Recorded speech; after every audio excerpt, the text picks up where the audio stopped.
Bismillahirrahmanirrahim. Assalamualaikum warahmatullahi wabarakatuh. Alhamdulillah wassalatu wassalamu ala Rasulillah wa ala alihi wa sahbihi wa walah wa ba'du. Saudara-saudariku, semoga saya, Anda dan kita semua disehatkan oleh Allah Subhanahu wa taala. Saat ini saya sedang berada di lokasi pengembangan pesantren tahap pertama sebelum diantarkan pada tahap pematangan pendidikan para santri yang kami siapkan mudah-mudahan menjadi kadar ulama di masa depan.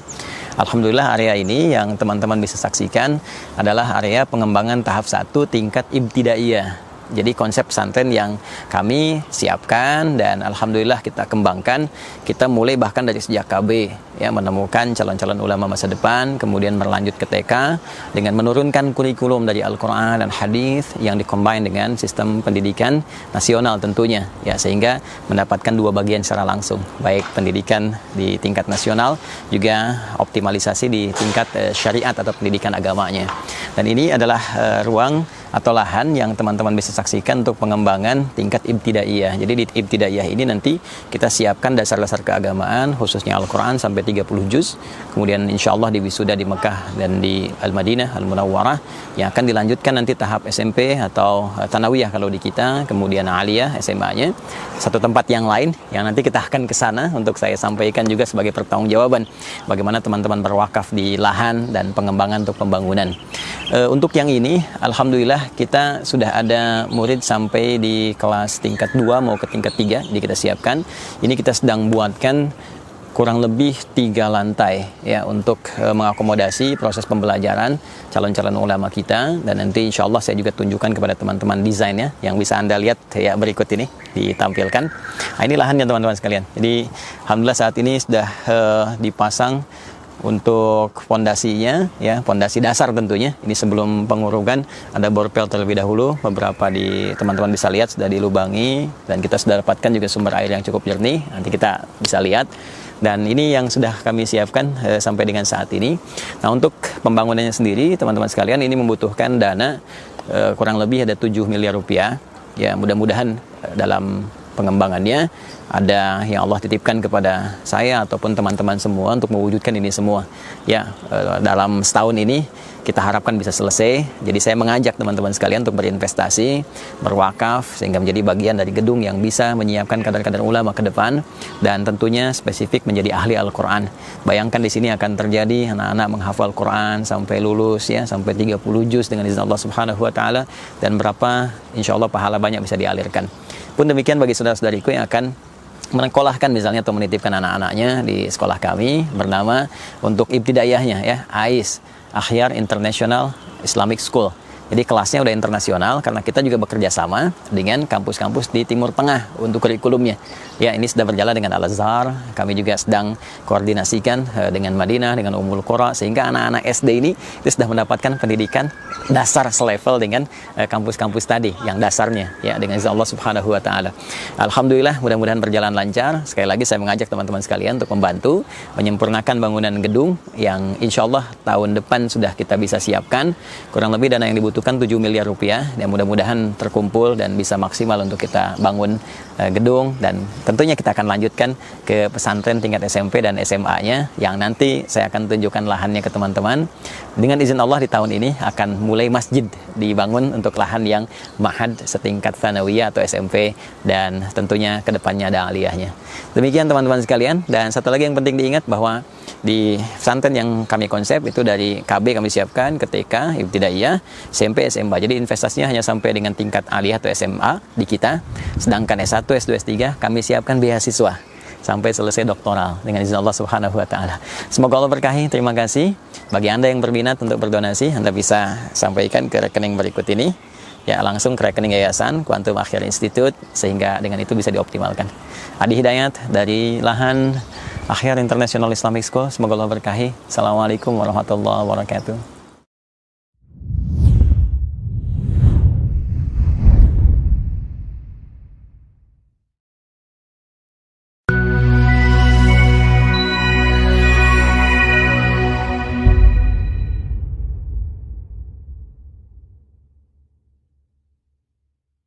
Bismillahirrahmanirrahim. Assalamualaikum warahmatullahi wabarakatuh. Alhamdulillah wassalatu wassalamu ala Rasulillah wa ala alihi wa sahbihi wa walah wa ba'du. Saudara-saudariku, semoga saya, Anda, dan kita semua disehatkan oleh Allah Subhanahu wa Ta'ala. Saat ini saya sedang berada di lokasi pengembangan pesantren tahap pertama sebelum diantarkan pada tahap pematangan pendidikan para santri yang kami siapkan mudah-mudahan menjadi kadar ulama di masa depan. Alhamdulillah, area ini yang teman-teman bisa saksikan adalah area pengembangan tahap 1 tingkat ibtidaiyah. Jadi konsep pesantren yang kami siapkan dan alhamdulillah kita kembangkan, kita mulai bahkan dari sejak KB ya, menemukan calon-calon ulama masa depan, kemudian berlanjut ke TK dengan menurunkan kurikulum dari Al-Quran dan hadis yang dikombin dengan sistem pendidikan nasional tentunya ya, sehingga mendapatkan dua bagian secara langsung, baik pendidikan di tingkat nasional juga optimalisasi di tingkat syariat atau pendidikan agamanya. Dan ini adalah ruang atau lahan yang teman-teman bisa saksikan untuk pengembangan tingkat ibtidaiyah. Jadi di ibtidaiyah ini nanti kita siapkan dasar-dasar keagamaan khususnya Al-Quran sampai 30 juz, kemudian insya Allah di wisuda di Mekah dan di Al-Madinah Al-Munawwarah yang akan dilanjutkan nanti tahap SMP atau Thanawiyah kalau di kita, kemudian Aliyah SMA-nya, satu tempat yang lain yang nanti kita akan ke sana untuk saya sampaikan juga sebagai pertanggungjawaban bagaimana teman-teman berwakaf di lahan dan pengembangan untuk pembangunan.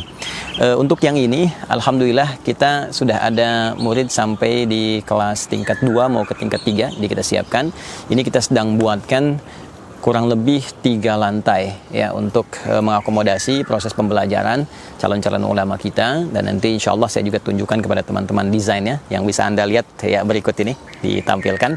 Nah, ini lahannya teman-teman sekalian. Jadi alhamdulillah saat ini sudah dipasang untuk fondasinya ya, fondasi dasar tentunya. Ini sebelum pengurugan ada borpel terlebih dahulu, beberapa di teman-teman bisa lihat sudah dilubangi dan kita sudah dapatkan juga sumber air yang cukup jernih, nanti kita bisa lihat. Dan ini yang sudah kami siapkan sampai dengan saat ini. Nah, untuk pembangunannya sendiri teman-teman sekalian ini membutuhkan dana kurang lebih ada 7 miliar rupiah ya. Mudah-mudahan dalam pengembangannya ada yang Allah titipkan kepada saya ataupun teman-teman semua untuk mewujudkan ini semua. Bismillahirrahmanirrahim. Assalamualaikum warahmatullahi wabarakatuh. Alhamdulillahirabbil alamin wassalatu wassalamu ala rasulillahil karim wa ala alihi wa sahbihi ajma'in wa ba'd. Fa ya ahbaballahi wa ahbaba rasulih sallallahu alaihi wasallam, usi nafsi wa iyyakum bitaqwallahi faqad fazal muttaqun fala tamutunna illa wa antum muslimun. Faqala ta'ala ya ayyuhalladzina amanu taqullaha haqqa tuqatih wa la tamutunna illa wa antum muslimun. Saudara-saudariku, semoga kita semua senantiasa dirahmati oleh Allah Subhanahu wa Ta'ala. Alhamdulillah berjumpa kembali dalam tayangan Aqsa Al-Quran Sunnah Solution. Malam hari ini masih dalam kajian spesial kita, meneruskan kajian serial tentang genealogi Yahudi atau sejarah tentang perkembangan Yahudi dari asal keturunan sampai dengan kondisi terkini. Ini triggernya jadi dari peristiwa-peristiwa yang berlalu tentang bagaimana kondisi di Palestina mengalami agresi dan sebagainya. Banyak pertanyaan seputar genealogi Yahudi seperti apa dan kita telah bahas dalam 2 serial ke belakang, dan sekarang kita akan coba lanjutkan. Sebelumnya kita biasakan untuk bermohon pada Allah Subhanahu wa Ta'ala semoga senantiasa saudara-saudari kita yang belum beriman sampai dengan malam Jumat ini diberikan kekuatan oleh Allah Subhanahu wa Ta'ala untuk mau beriman kepada Allah, bersyahadat sebelum wafat kembali kepada Allah Subhanahu wa Ta'ala. Semoga para pelaku maksiat juga menguatkan jiwanya, dirinya untuk mampu bertobat pada Allah Subhanahu wa Ta'ala sebelum wafat kembali pada Allah Subhanahu wa Ta'ala. Dan semoga kita senantiasa dibimbing untuk berbuat baik, menyiapkan bekal-bekal terbaik sebelum kembali kepada Allah. Semoga diwafatkan dalam keadaan husnul khatimah dan disertakan beserta orang-orang saleh dalam pandangan Allah Subhanahu wa Ta'ala. Alhamdulillah teman-teman sekalian, kita sedikit mulai agak cepat. Saya pun sebetulnya baru tiba ini, baru kembali. Pagi tadi kita berangkat ke Banten, ke daerah Labuan.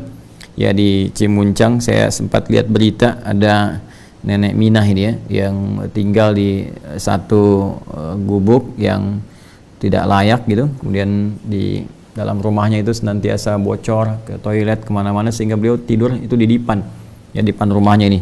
Ini orang sana bilangnya amben itu kan. Ini kurang lebih selama 10 tahun dari pengakuannya seperti ini.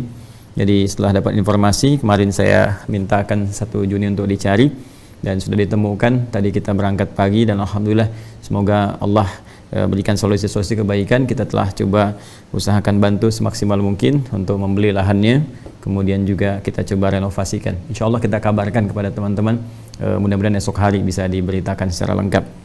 Karena itu setelah tiba kita coba ambil rehat senak, kemudian kita mulai lebih cepat sehingga kita bisa ada pengayaan di materi yang akan kita ulas bersama. Baik teman-teman sekalian, kita telah uraikan di pertemuan yang lalu tentang genealogi atau sejarah bagaimana turunan genetika kaum Yahudi. Ini menjadi penting untuk diulas karena nanti akan terkait berkelindan ya dengan situasi-situasi global yang terjadi pada saat ini ya dalam berbagai aspek. Ya baik itu aspek spiritual gitu kan. Nanti juga aspek ke politik. Ya kalau kita global berarti geopolitik gitu kan. Aspek ekonomi, geoekonomi, cara pandang kehidupan, gitu kan, mindsetnya seperti apa, worldview-nya bagaimana gitu kan. Dari sini ini tidak akan terlepas dari faktor-faktor masa lalu. Ya, karena itu di bahasa Arab fi'il madhi, itu fi'il madhi kata kerja menunjukkan masa lampau, itu umumnya secara dasar ya kaidahnya itu menggunakan fathah. Ya, misalnya kata ba menulis itu kan a ujungnya. Kemudian masaha menghapus a, gitu kan. Kemudian apalagi misalnya qara'a a, gitu kan, selalu fathah fathah fathah. Pada asalnya demikian infinitifnya. Fathah itu sesuatu yang terbuka. Ya, seakan-akan masa lalu itu, pelajaran-pelajaran di masa lalu itu membuka informasi-informasi kepada kita bagaimana mengambil langkah pijakan untuk belajar ya dari kehidupan-kehidupan karakteristik di masa lalu. Ada orang-orang buruk seperti ini kemudian muaranya, orang-orang baik seperti ini akhirnya, langkah-langkah kebaikan itu seperti ini kurikulumnya, langkah-langkah keburukan yang diprovokasi oleh setan itu begini ya ciri-cirinya, karakternya dan muaranya seperti ini, sehingga memberikan kepada kita sebuah pijakan bagaimana melangkah di masa kini dan memetakkan kehidupan itu di masa depan, agenda-agenda kita ya. Karena itulah kemudian penting ini kita uraikan, dan kita telah bahas ya di pertemuan yang lalu pada sejarah yang kedua kita dekatkan pada Nabi Ibrahim alaihissalam, yang nasab-nasab yang lainnya sudah kita uraikan. Kemudian kita juga sampaikan ya beliau ini lahir tahun 1996 before Christ ya, sebelum Masehi. Ya, sebenarnya saya tunggu juga koreksi dari teman-teman kemarin ya, tapi saya lihat ada 1-2 yang menyampaikan ini. Saya sebutkan kemarin before century itu kan. Saya tunggu sebetulnya, jadi begitu ada masuk ke titik itu, kita ingin simpulkan bahwa Anda bisa bayangkan orang salah membaca saja dari satu hal, yaitu dampaknya bisa menjadi satu pandangan, ragam pandangan. Ya boleh jadi nanti ada perbedaan-perbedaan pendapat mungkin tajam kalau latar belakangnya berbeda-beda. Nah jadi kalau dalam manusia saja yang biasa membaca bisa keliru, seperti itu cara pandangnya, bagaimana dengan referensi-referensi yang bahkan disakralkan dan itu mengandung unsur misalnya dugaan kekeliruan dan sesuatu yang sangat fatal gitu kan. Maka dari itulah kemudian Al-Quran memberikan sebuah timbangan kepada kita untuk bisa mengecek segala hal sesuai dengan dasar pengetahuan yang kuat. Di Quran surah ke-17 ayat 36, wala taqfu ma laysa laka bihi ilm innas sam'a wal basara wal fuada kullu ulaika kana anhu mas'ula. Jangan ikuti segala hal yang tidak ada dasar pengetahuannya ya, karena setiap unsur informasi itu sumbernya akan ditanya, baik lewat kemudian penglihatan, kita melihat kan mendatangkan informasi ya, mendengar itu kan kita mendatangkan informasi dari data yang kita peroleh ya, diolah jadi informasi di pengetahuan, dan kemudian juga akal kita ya, itu kita diminta oleh Allah menggunakan semua fungsi itu untuk menjadi pijakan dalam bersikap ya, dalam berkehidupan. Karena itulah kemudian teman-teman sekalian ini menjadi penting, bahkan dalam Islam bertauhid saja harus pakai ilmu ya, fa'lam annahu la ilaha illallah, maka kamu mesti punya ilmu, ketahuilah mesti punya ilmu, mesti belajar untuk memantapkan pada jiwamu kenapa engkau menetapkan Allah sebagai Tuhan yang layak engkau sembah, engkau pertuhankan. Di dasar pengetahuan ini yang menjadikan Al-Quran ya sebagai pijakan utama kita, yang kemudian memberikan arahan kepada kita semua untuk bersikap ya spiritual yang tinggi, tapi juga punya nilai rasional yang kuat ya. Jadi orang Islam itu pasti rasional karena dasarnya pengetahuan, dan rasionalitas itu dibimbing oleh wahyu, dibimbing oleh kolbu ya, karena wahyu itu diterimanya oleh iman itu di kolbu, sehingga rasionalitas itu ketika dibimbing oleh kolbu arahnya sampai ke tujuan dengan cara yang benar. Kadang-kadang kalau rasionalitas saja dibimbing oleh pengetahuan ya banyak orang pintar, tapi ketika imannya tidak berjalan amal soleh nggak muncul. Karena amal soleh itu dorongannya dari iman. Ya, jadi begitu dia mengandalkan pengetahuannya saja, imannya tidak ada, ini yang menjadikan orang pintar bisa korupsi, orang pintar bisa menipu, kan? Orang pintar bisa berbuat macam-macam yang kira-kira menyalahi norma-norma kehidupan. Ini kembali lagi dari Nabi Ibrahim alaihissalam ya, sudah kita sampaikan lahir tahun 1996 before Christ, sebelum dilahirkannya, sebelum Masehi lah ya, lebih gampang seperti itu. Kemudian beliau menikah ya dengan Sayyidah Sarah, ada 4 istri seperti saya sampaikan. Yang Anda yang baru bergabung sekarang lihat lagi ya di pertemuan yang lalu ya. Dan dengan Sayyidah Sarah, Sayyidah Hajar alaihissalam kan. Kemudian Kantarah binti Yaqtan, satu lagi Al-Hajun binti Al-Amin ya, Hajun binti Al-Amin. Saya fokuskan kepada Sayyidah Sarah karena di sini nanti genealoginya akan terbawa sampai dengan sekarang. Sayyidah Sarah binti Amil Khalil menikah dengan Sayyidina Ibrahim alaihissalam, kemudian melahirkan Nabi Ishaq ya, Nabi Ishaq alaihissalam. Jadi nanti dari Nabi Ishaq alaihissalam ini menikah dengan Rafqah ya, Sayyidah Rafqah, kemudian melahirkan Nabi Yakub ya, Nabi Yakub dan Aishu ya, Ais ini masih tertulis kemarin ya, Yakub dengan Aish dari Nabi Ishaq dengan kemudian Rafqah. Ini kembar seperti saya sampaikan, kemudian Nabi Yakub alaihissalam. Jadi jalur Ais sudah saya sampaikan bagaimana beliau kemudian ke Roma, gitu kan, ke Romawi dan menjadi bagian nanti dari berkehidupan. Kita akan nanti masuk ke situ ketika bercerita tentang masanya Nabi Isa alaihissalam ya. Di antara turunan itu nanti naik ke atas. Ya ini masih jauh ya, masih jauh. Kemudian di sini kita bercerita tentang Nabi Yakub alaihissalam yang menikah dengan 4 istri. Saya bulati ya, setelah beliau kemudian datang kepada Fadan Arab ya atas usulan dari ayahandanya, kemudian dimintakan untuk datang kepada kakaknya Rafqah, jadi pamannya Nabi Yakub alaihissalam, yaitu Laban. Ya, saya kira masih tertulis di sini, sudah terhapus ya pertemuan lalu. Ya, dari Laban ini nanti memiliki 2 anak, itu Laya satu, yang kedua kemudian Rahil, kemudian juga nanti disertakan masing-masing 1 asisten rumah tangga, yaitu Zulfa dan Balha. Lalu dinikahilah kemudian secara singkat keempat-empatnya jadi 4 istri seperti saya terangkan di pertemuan lalu. Ini cepat ya. Kalau Anda ingin melihat dengan detail lagi maka lihat pertemuan sebelumnya. Yakub menikah dengan 4 istri. Dari 4 istri ini secara singkat melahirkan 12 orang anak. Ya, 12 orang anak ini telah kita bahas pertemuan lalu. Dari Laya atau Lea nanti ada 6, ini kan Ruben, Shimon, Levi, Yahuda, kemudian Izakar dan Zebulun. Ini sudah saya terangkan di pertemuan lalu. Ya, kemudian saya juga buka pijakan-pijakan informasi yang bersumber dari misalnya kitab Kejadian ya, Kejadian misalnya di kitab Kejadian Perjanjian Lama berarti ya, sudah saya terangkan semuanya di pertemuannya lalu, dan ini sifatnya argumentatif ya, jadi kita kajian ilmiah sifatnya dan kita membudayakan, membiasakan seperti orang tua kita dulu seperti itu ya. Jadi di sini juga nanti kita akan coba ya, misalnya uji ya melalui sarjana-sarjana Alkitab misalnya kan, kita bisa saling berbagi wawasan ya, meminta konfirmasi pengetahuannya, misalnya seperti ini apakah benar, sebenarnya kalau benar nggak ada masalah, dan dalam konteks pengetahuan kita bisa berdiskusi, dalam konteks keyakinan masing-masing memilih ya, itulah indahnya Islam. Lakum dinukum waliyadin, untukmu agamamu, untukku agamaku, dan la ikraha fiddin, nggak boleh ada paksaan ya. Kalau dialog silakan, wajadilhum billati hiya ahsan, silahkan berdiskusi dengan cara yang terbaik. Jadi kita berargumentasi pengetahuan, saling memberikan informasi, menguji itu dengan kebenaran. Ya, menguji dengan kebenaran, bukan pembenaran, tapi menguji dengan kebenaran, realitas sejarahnya, turunan informasinya, akurasi. Ya, setelah itu kembalikan ke ranah masing-masing untuk meyakini, karena keyakinan itu dihargai, diapresiasi oleh Al-Quran dengan hak yang paling tinggi.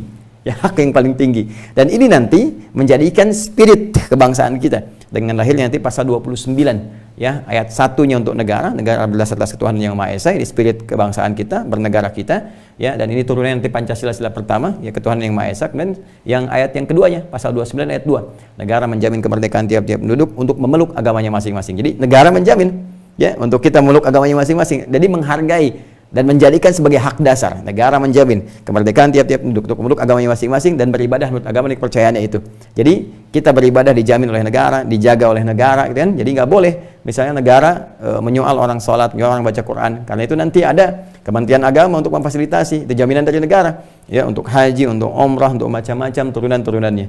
Dan semua konsepsi di kementerian ini pun sejalan dengan nilai-nilai apa yang kemudian kita jalankan dari Al-Quran dan hadis-hadis Nabi Sallallahu Alaihi Wasallam sebagai Muslim. Karena nanti turunannya ada yang non-Muslim juga, yaitu ranah masing-masing.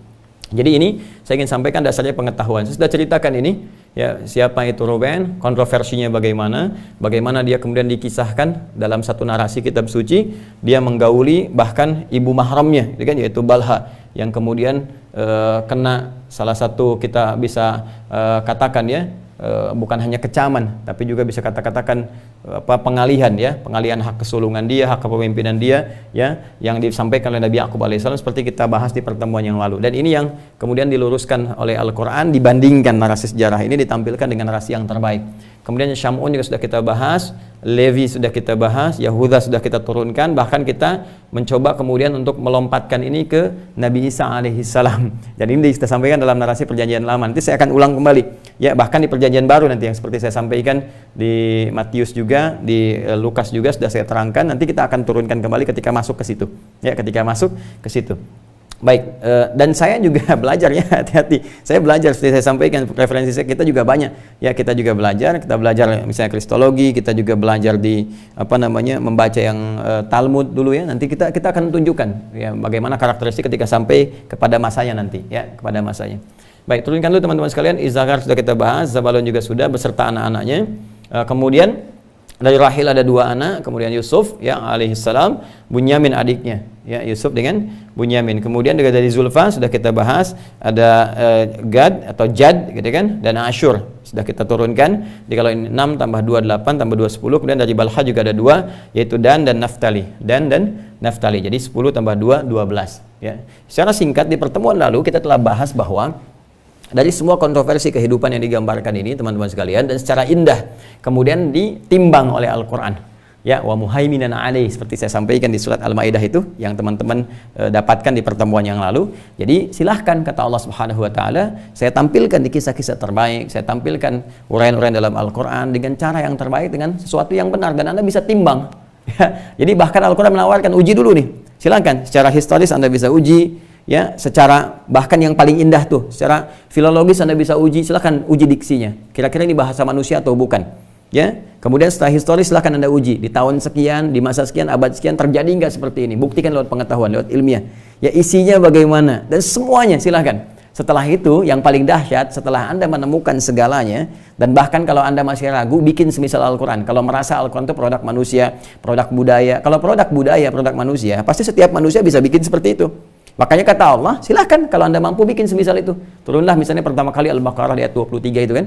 Ya, wa in kuntum fi raibin mimma nazzalna ala abdina fa'tu bi suratin min mithlihi wad'u syuhada'akum min dunillahi in kuntum shadiqin. Jadi silahkan, bahkan Anda bisa ajak orang lain. Ya, silahkan membentuk kelompok, membentuk tim, membentuk ad hoc, membentuk komite dan sebagainya untuk membuat semisal Al-Quran. Ya, ini akan sulit untuk dilakukan. Mustahil, dan sudah banyak orang mencoba di masa lalu, bahkan yang paling hebat bahasa Arabnya tak mampu mewujudkannya gitu kan. Nah, kalau sudah seperti itu dan Anda yakini kebenarannya, maka secara fair Al-Quran mengatakan kalau Anda sudah yakin ini benar, nggak bisa menandingi, awas ya.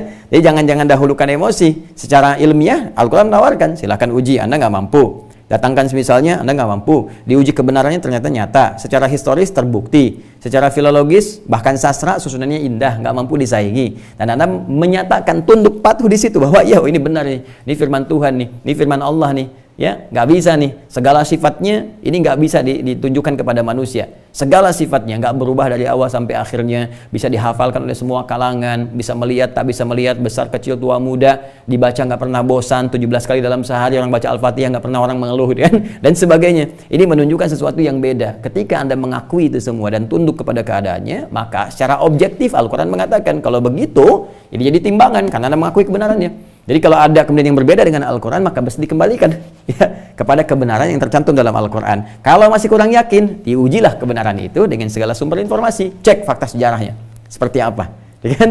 Cek narasi yang muncul di situ, cek kebahasaannya, cek secara moralnya, mungkin nggak terjadi. Ya, makanya ketika Ruben kemudian disampaikan, diinfokan menggauli ibunya, padahal ibu mahram ini istrinya Yakub, mungkin nggak? Ini kan Ruben tuh tahu bapaknya Nabi. Dan dia punya istri, beliau punya istri alaihissalam, Yakub punya istri, Balha, mungkin nggak ya anak seorang nabi berzina menggauli ibunya sendiri? Dan kemudian sampai beritanya kepada Yakub, sampai ini dikutuk gitu kan? Ya, ini dikecam, dikutuk, diambil hak kepemimpinannya, diambil hak kesulungannya dan seterusnya. Ya, mungkin nggak kita bisa katakan seorang bapak Yahuda gitu kan, itu bisa berzina dengan menantunya sendiri Tamar, dan dari sini melahirkan keturunan nanti bisa menjadi nabi gitu kan? Ya, yang nanti bahkan sebagian mempertuhankan di sebagian umat manusia. Nanti kita akan sampai ke situ. Nah, narasi itu yang kemudian oleh Al-Quran dikoreksi, ya, ditampilkan fakta sejarahnya, ditampilkan turunan yang baiknya, dan disampaikan kebiasaan-kebiasaan baik. Walaupun ada kontroversi dalam kehidupan ini, tapi ini tidak jauh dari nilai-nilai pergaulan antara saudara satu dengan yang lainnya. Maka muncullah kisah di surat Yusuf itu, ya, surah ke-12 dalam urutan mushaf Al-Quran, 111 ayat. Bahkan Allah membuka di ayat ketiganya, nahnu naqussu 'alaika ahsanal qasasi. Ya, kami akan kisahkan kepadamu Muhammad sallallahu alaihi wasallam kisah yang terbaik. Ya, ahsan itu kan tingkat tertinggi. Jadi ada hasuna yahsunu husnan, hasana yuhassinu tahsinan, ahsana yuhsinu ihsan. Ahsana yuhsin itu yang paling tinggi sifatnya. Jadi kisah yang terbaik ini bisa alurnya paling bagus, ya, kemudian paling sopan, paling jelas, Ya paling benar secara historis. Maka ditampilkanlah di surat Yusuf seperti saya bahas di pertemuan yang lalu bagaimana keadaan hubungan antar saudara ini yang ada perbedaan pendapat, kemudian juga ada persoalan-persoalan kesaudaraan, ada yang menjahili, ada yang berniat untuk menyakiti, membunuh dan sebagainya, yang itu kemudian menjadi desain pertemuan mereka mencapai kebahagiaan di akhir masanya. Ini sudah saya tayangkan dan sudah saya tampilkan di pertemuan yang lalu, silakan Anda rujuk kembali. Secara singkat kita ingin katakan 12 orang ini yang termasuk Yusuf di dalamnya, kita akan lihat semuanya akan berada di negeri Mesir. Ya, secara singkat pertemuan yang lalu kita sudah sampaikan bahwa Yusuf alaihissalam yaitu kemudian diangkat menjadi pejabat besar di Mesir setelah beliau kemudian datang di rumah Ghatifar, kemudian membantu di situ, dan segala kisah tentang istrinya dan sebagainya yang ada di surat Yusuf juga. Dan secara cepat kemudian beliau mendapatkan kedudukan jabatan saat berada di Mesir. Nah, teman-teman sekalian, yang belum saya ceritakan adalah pada turunan keadaan ketika beliau di Mesir. Ya, ini yang belum saya sampaikan. Jadi saya izin untuk lengkapi dulu ke sini. Ketika Yusuf sudah ada di Mesir, maka secara singkat beliau meminta 11 saudaranya datang. Ya, dengan segala kisahnya yang telah kita uraikan. Anda bisa kembali baca surat Yusuf ya. Jadi yang Muslim baca surat Yusuf surah ke-12. Ayat 1 sampai 111, baca aja, indah, enak banget bacanya tuh, nyaman gitu ya.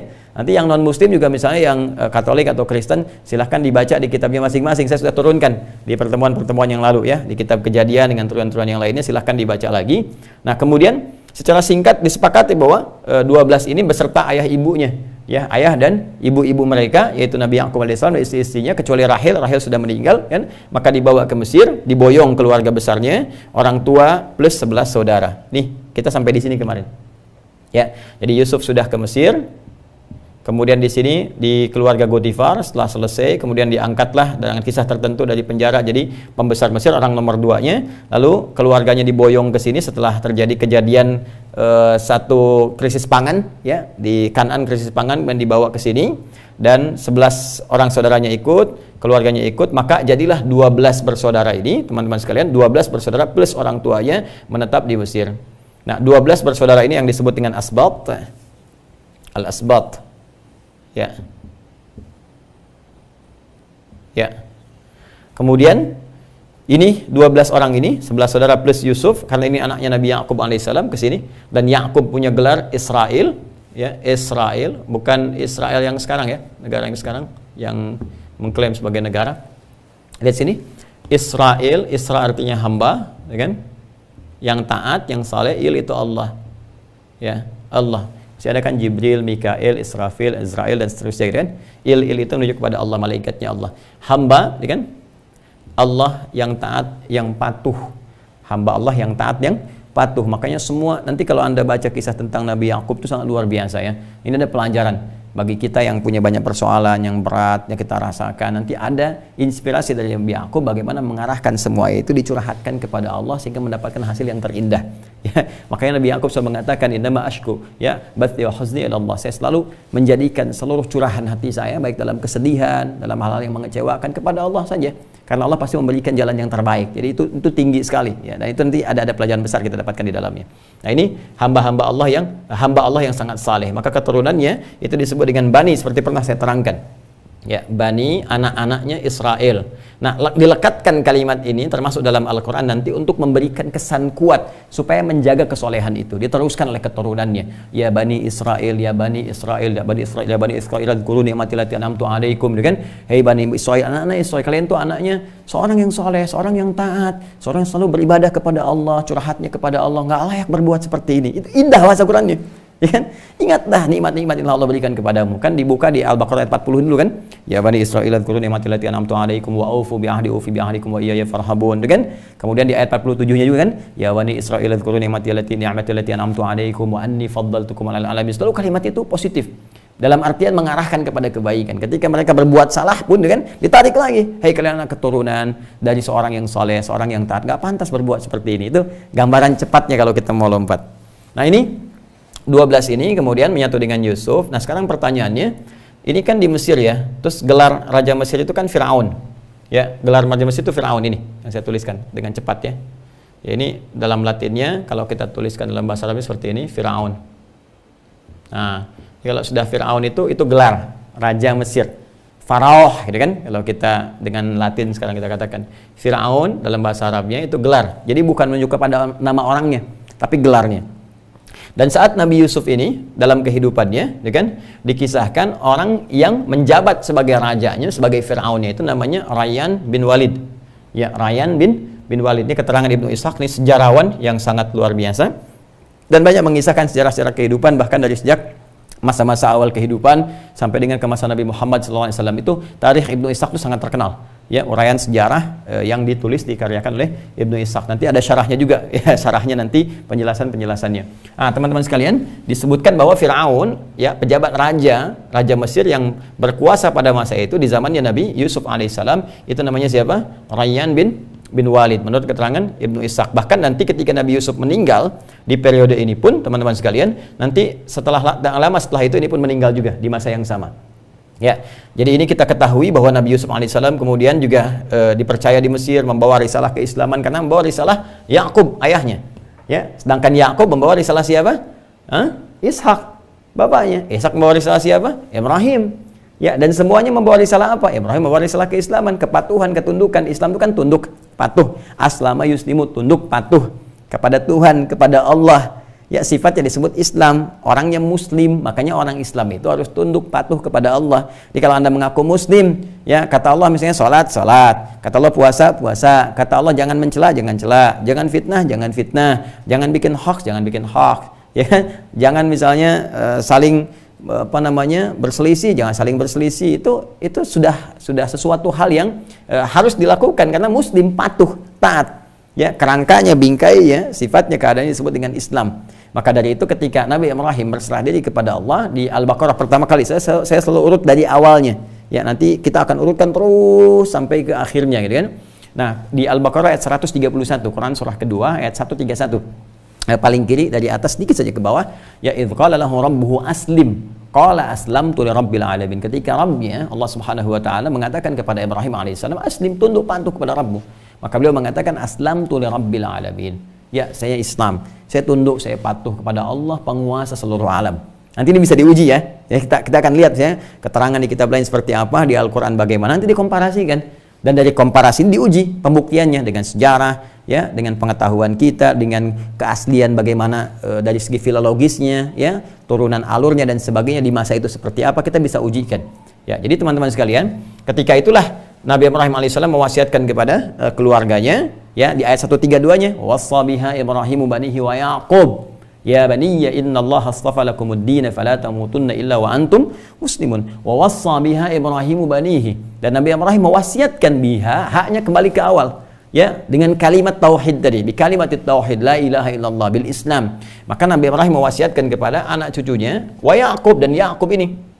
Ya, kenapa menggunakan kata bani bentuk jama'? Pernah saya terangkan kan di awal itu, karena beliau memiliki anak kan bukan dari Sayyidah Sarah saja, dari Sayyidah Sarah ada Ishaq, dan dari Sayyidah Hajar kemudian ada siapa? Ismail alaihissalam, kan? Dari Sayyidah Kantorah kan ada 6 anak lagi, kan? Ada Madian dan turunannya. Kemudian dari Sayyidah Hajun binti Al-Amin ada 5 anak lagi. Maka mewasiatkan kepada semua anak-anaknya ini, ya, dan Yakub disebutkan karena kenapa? Nanti dari Yakub ini, dari Ishaq dan Yakub akan menurunkan banyak lagi ke bawah. Ya, dan ini sekaligus pembuka nubuat, berita besar yang digambarkan pada keturunan beliau dari sisi Nabi Ishaq yang alaihissalam ke bawah. Ya, bahwa ini kayak seakan ada nubuat dan seakan ada satu berita, gambaran, pijakan dari awal bahwa awas jangan terjadi penyimpangan nih.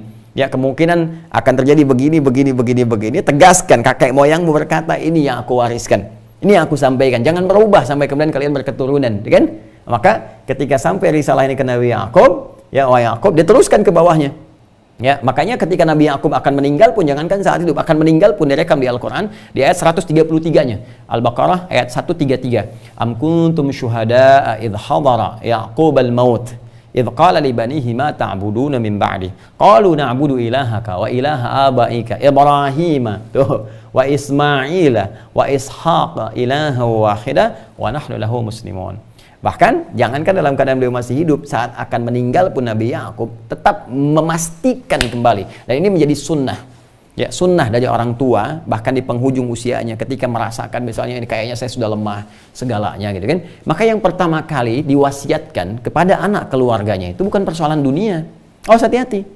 Kalau persoalan dunia, jangankan orang beriman, jangankan mukmin, ya yang belum beriman pun bisa melakukan itu. Bisa cuman bagi-bagi warisan. Ya bisa, misalnya kita merasa sudah sepuh, merasa sudah di penghujung usia, sudah lemah dan sebagainya, kumpulkan anak-anak, cuman bicara tentang kamu dapat rokok, kamu dapat mobil, kamu dapat perusahaan. Jangankan Anda yang belum beriman pun bisa seperti itu. Ya, beda orang beriman lain. Maka yang pertama kali dipastikan adalah hal yang menjadikan pertemuan akhirat abadi itu terwujud, yaitu keimanan. Standarnya iman. Anda punya apapun nggak punya iman, jadi persoalan dalam persepsi kita sebagai muslim, ya kan? Maka dari itulah kemudian sunnah pertama yang dipastikan oleh orang tua itu adalah keimanan kepada keturunannya. Pastikan ya bagaimana keadaannya, hubungan dengan Allahnya, bagaimana ibadahnya dan sebagainya. Makanya Nabi Ya'qub alaihissalam sampai di penghujung usianya ketika mengumpulkan semua keturunannya, beliau memastikan, ya am kuntum syuhada idh hadara Ya'qub al-maut, apakah kalian tidak menyaksikan ketika Nabi Ya'qub di ujung kehidupannya saat menjelang mautnya, ya idh qala li banihi, ketika ia memastikan kembali kepada anak-anaknya untuk membuktikan hujah di hadapan Allah, ya Allah saya telah tuntaskan pekerjaan saya sebagai seorang ayah. Tuh. Ayo para ayah, hati-hati ya. Ayah dan ibu. Coba, kita kan diamanahi itu yang sudah ada keturunan, anak-anak, cucu dan sebagainya. Itu kan tugas. Kenapa dititipkan pada Anda, pada saya, pada kita, bukan pada yang lain? Ya karena ada amanah. Maka di penghujung usia kita itu tandanya amanah kita kan berakhir di situ dalam konteks kehidupan dunia. Ya kan? Maka dipastikan berhasil enggak. Jadi itu nanti akan jadi syahid, hujjah kita di hadapan Allah. Ya Allah, saya sudah diberikan kesempatan mendidik anak-anak yang kau titipkan kepada saya, sampai di ujung kematian saya selesai ya Allah. Seperti Nabi Ya'qub mengatakan. Apa jawab mereka? Qalu na'budu ilahaka wa ilaha abaika Ibrahim. Kami pastikan wahai ayahanda, kami akan menyembah. Ini anak-anaknya Ya'qub yang kalau kita sebutkan tadi 12 orang teman-teman sekalian, ya kan? 12 orang ini semua mengatakan kompak. Ya, semua mengatakan kompak. Kami akan pastikan, kami wahai ayahanda akan menyembah Tuhan yang sama seperti engkau. Dari kakek moyang kita yaitu Ibrahim, ya kan? Kemudian juga nanti Ishak, Ismail disebutkan ilaha wahidah, Tuhan yang satu, Tuhan yang sama. Makanya ketika ini disebutkan narasinya demikian, anak-anak semuanya baik, menyembah satu Tuhan yang sama dan sebagainya. Sementara di sini ada narasi ini berzina dengan ibu mahramnya, ini berzina dengan menantunya dan sebagainya. Nah, rasanya agak kontradiktif, agak sulit diterima gitu kan dalam timbangan Al-Qur'an. Tinggal dibuktikan saja. Tinggal dibuktikan. Jadi ini teman-teman sekalian gambarannya. Jadi ini Muslim, maka Yusuf pun membawa risalah keislaman. Makanya ketika di zaman beliau itu tinggal hadir di Mesir, rajanya Fir'aun dan Rayyan bin Walid, kan Rayyan bin Walid, maka ini pun membawa risalah keislaman dan mengislamkan Rayyan bin Walid, mengarahkan kepada ajaran tauhid, ajaran bapak dan kakek moyangnya. Ini menurut versinya Ibnu Ishaq sampai kepada kita dengan namanya, dan ini berjalan sebagai Muslim, berketurunan. Artinya ketika kemudian beliau sudah hidup di Mesir, beraktivitas, jadi orang kedua setelah Rayyan bin Walid, kan?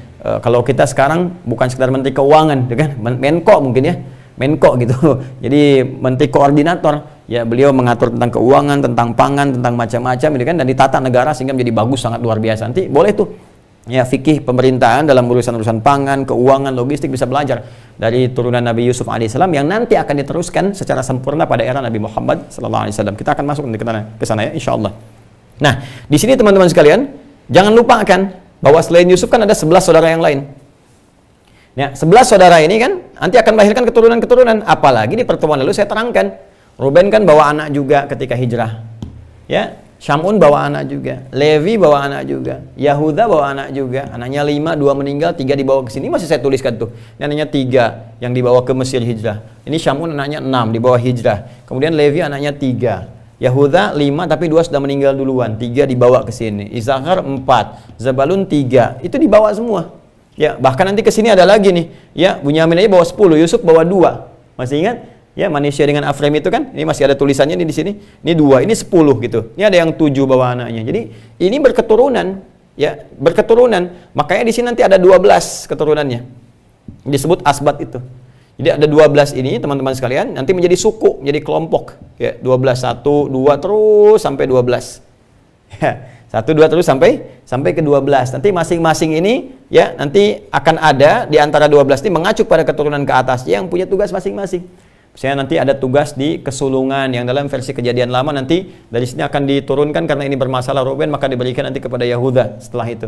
Levi menjadi imamat, makanya nanti ada Levitikus di perjanjian lama ya, di kitab yang ketiga ya, di kejadian kan Genesis, kemudian Exodus ya, keluaran atau hijrah, kemudian Levitikus ya baru yang keempatnya numbers atau bilangan gitu ya. Saya menghafal. Saya menghafal ya. Nah, jadi nanti kita disebutnya kitab imamat karena nanti turunan dari sini menjadi imamat dan nanti ada turunan seorang nabi yang akan kita ceritakan ya kemudian. Nah, teman-teman sekalian, secara singkat ini nanti ada 12. Makanya 12 ini terus akan terbawa berketurunan terus. Ya, sampai nanti kisahnya sampai ke masa Nabi Musa dan sebagainya. Masih ingat kan ketika di Al-Baqarah ayat ke-60 ya, ketika Nabi Musa dimintakan oleh kaumnya untuk meminta sumber air, mata air, ya kan? Ya, dalam konteks itu pun itu harus memenuhi 12 suku ini dan nggak bisa satu-satu gitu. Makanya bahasa Qur'annya wa idzistasqa Musa liqaumihi faqulna idrib bi'asakal hajar fanfajarat ya fanfajarat minhu 12 'aina.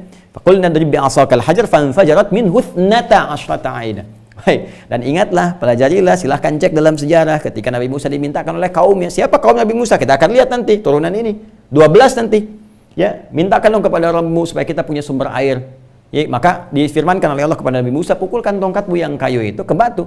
Faqulna idrib bi'asakal hajar fanfajarat minhu 12 'ain, maka keluarlah 12 mata air. Jadi saking adilnya Allah, itu selalu memberikan satu hal yang adil sifatnya, kebagian semua 12 ini. Ya, jadi rata itu nggak selalu adil gitu kan, tapi adil itu akan selalu merata sesuai dengan porsinya masing-masing. Maka ini 12 ini selalu terbawa berketurunan. Ya, kurang lebih teman-teman sekalian di masa Nabi Yusuf alaihissalam, Rayyan bin Walid ini meninggal dunia ya dalam periode kehidupan. Setiap orang pasti akan kembali kepada Allah Subhanahu wa taala. Ini masih muslim sampai dengan kemudian 400 tahun kurang lebih. 400 tahun. Jadi kurang lebih ya ada 3 sampai 4 generasi karena dulu kan usianya masih panjang-panjang gitu kan. Ya, bahkan di Nabi Nuh kan luar biasa dakwahnya 950 tahun. Turun ke bawah masih ratusan nanti di umatnya Nabi Muhammad SAW sampai nanti ke menjelang akhir kehidupan semakin mengecil, semakin pendek.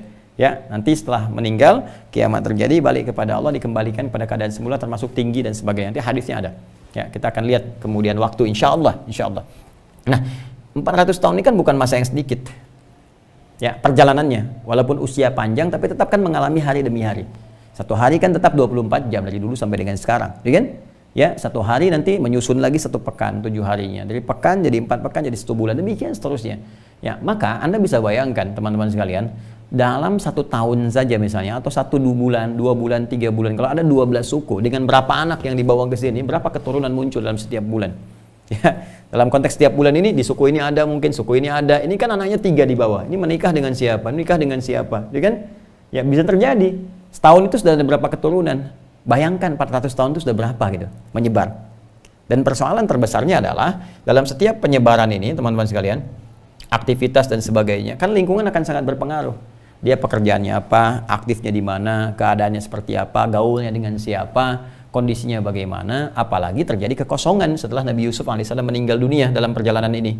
Nah, maka risalah-risalah yang disampaikan oleh Nabi Yusuf alaihissalam yang tadinya masih kuat dipegang, ini pun mengalami ujian-ujian. Ada sebagian tereduksi dalam proses kehidupannya, termasuk berpengaruh kepada konteks kehidupan di kerajaan.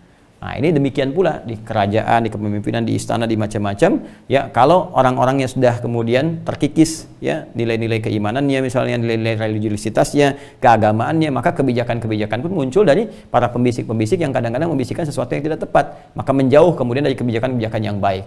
Maka setelah 400 tahun ini, dan ini pun sudah beranak pinak, berketurunan banyak dan sebagainya, dan pergaulan sudah banyak-banyak, dipengaruhi lingkungan, dipengaruhi oleh keadaan mereka bergaul, maka saat yang bersamaan muncullah kemudian raja nih Fir'aun di masanya, yang dalam versi sejarah disebutkan dengan nama Walid bin Mus'ab. Ini Walid bin Mus'ab. Nah, ini teman-teman sekalian, ini diduga kuat teman-teman sekalian dalam versinya di At-Tabari. Ini saya tuliskan ya, Ibnu Jarir At-Tabari ini punya kitab ya, Tarikh At-Tabari, ini di juz 1 halaman 386 sudah saya sebutkan.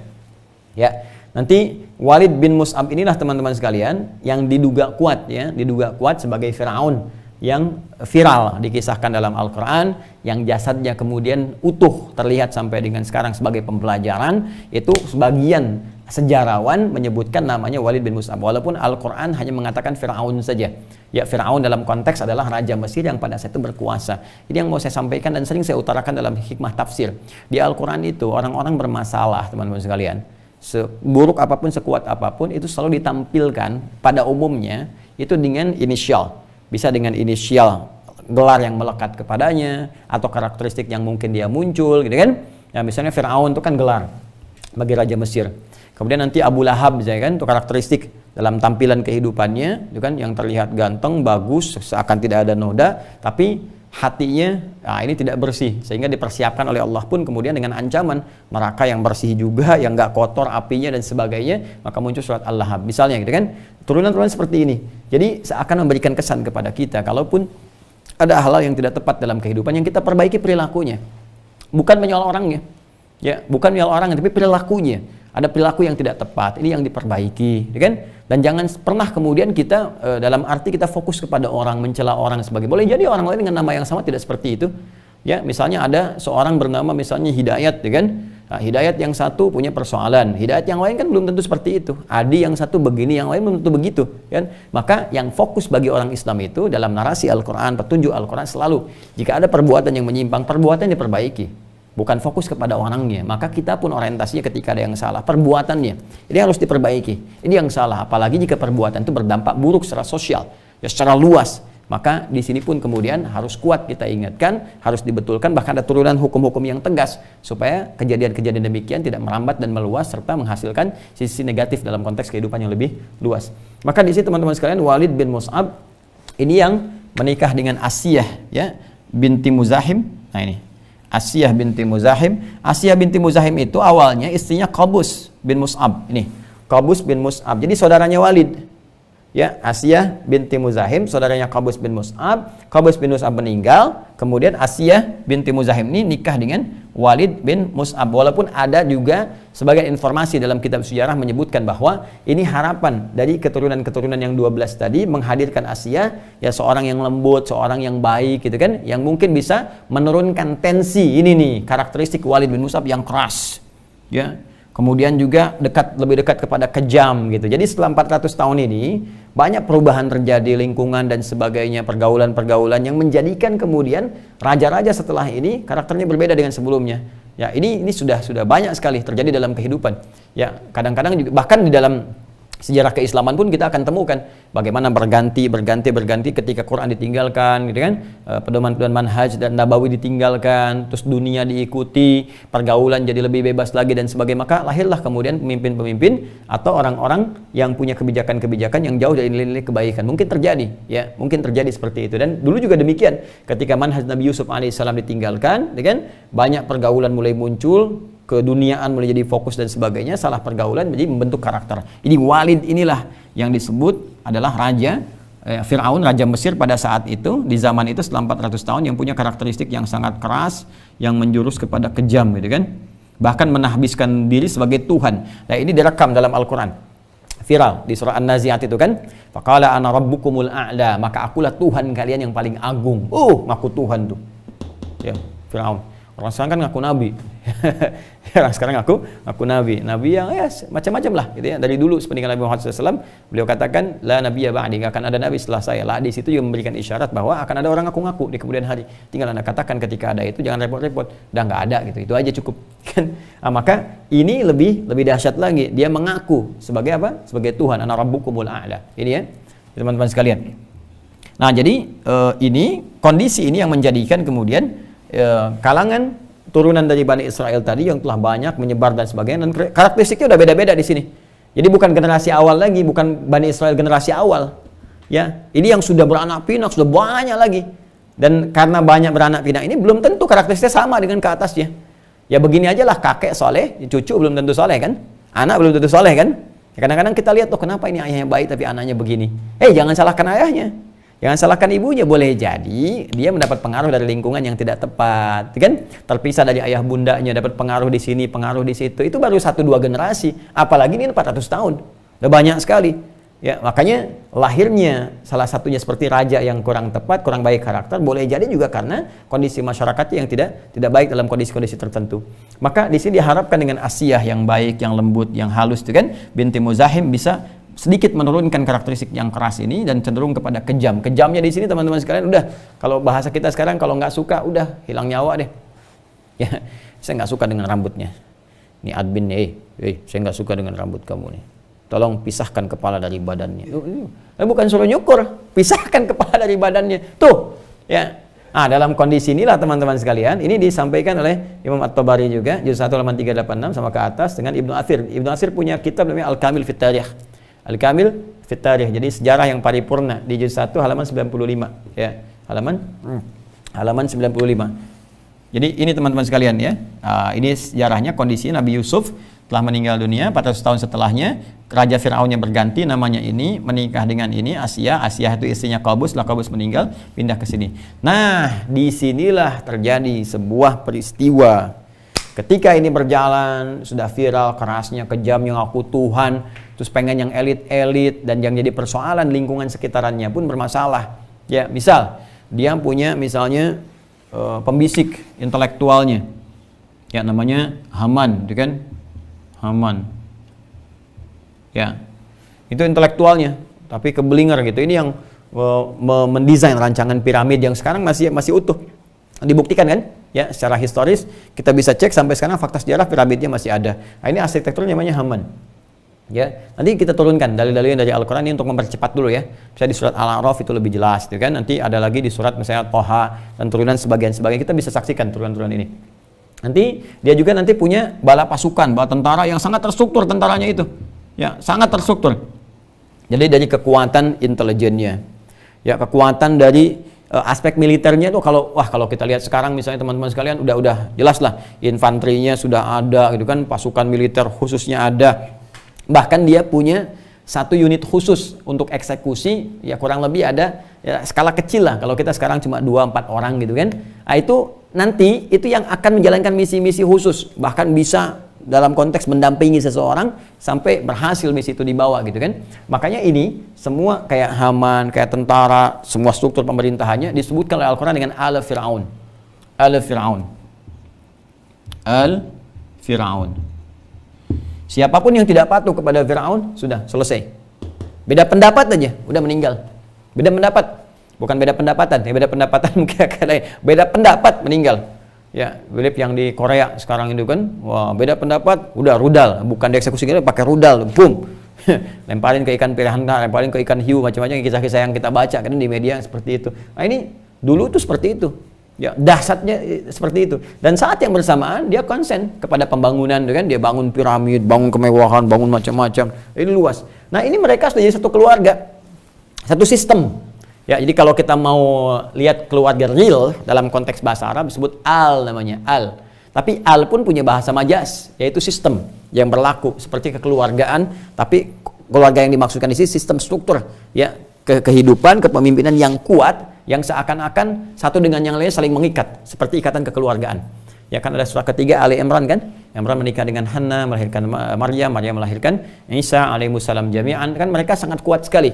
Ya, satu memperhatikan, saling menyayangi, saling menopang dan sebagainya, memfasilitasi pada kebaikan. Ini juga begitu. Kenapa disebut Ali Fir'aun? Ya, karena semua saling mengikat. Ini perhatian ke sini, setiap ini berprestasi kasih hadiah, Haman juga begitu, semuanya diikat. Ya, diikat. Dan saat yang bersamaan juga hidup di masa itu, ini nih seorang pengusaha gelap. Nah, ini yang jadi persoalan. Nah, ini namanya Korun. Ini lengkap nih, ya kan? Secara ekonomi ditopang oleh pengusaha gelap, kemudian intelektualitas juga intelektual yang bermasalah, gitu kan? Dari ininya militer, faksi militernya juga dipegang oleh ini orang-orang seperti ini, maka jadilah satu keluarga besar disebut dengan Ala Fir'aun pada saat itu. Awalnya nggak ada masalah ini bagus kok. Ini bagus. Ya, tapi ketika di masa ini jadi berubah, jadi persoalan. Ini akibat dari sistem kehidupan yang tidak terkontrol dengan baik setelah itu. Jadi disebut dengan Ala Fir'aun. Nah, ini berjalan teman-teman, sekian masa terus kan, di masa-masa ini itu jaya mengaku Tuhan, ya disembah, semua dijadikan budak, termasuk keturunan Bani Israel yang tadi itu telah menyebar banyak ini yang dijadikan objek. Ya, salah satunya. Ini yang dijadikan budak untuk bangun piramid yang ini, untuk yang ngerjakan ini semua diperbudak oleh Firaun pada masa itu, yaitu yang versi sejarah disebut dengan Walid bin Mus'ab. Dalam kondisi ini, teman-teman sekalian. Nah, ini kan pasti ada faktornya. Kalau kita teliti lagi, kenapa bisa yang disasar tuh ini gitu kan? Apakah memang ada perilaku-perilaku yang tidak menyenangkan pada masa itu? Apakah ada kecemburuan sosial di tingkat masyarakat yang tidak terkontrol sepeninggal Nabi Yusuf, sekian dasawarsa kemudian berlalu sehingga ada kecemburuan? Kalau kita sekarang konteks pribumi gitu kan, dengan konteks non pribumi misalnya kan, yang kalau kita alhamdulillah diikat dengan Bhinneka Tunggal Ika, ikatan kita kuat, sepanjang sudah WNI semua WNI ya, semua warga negara Indonesia ya. Tapi di sini itu isu-isu itu dikembangkan.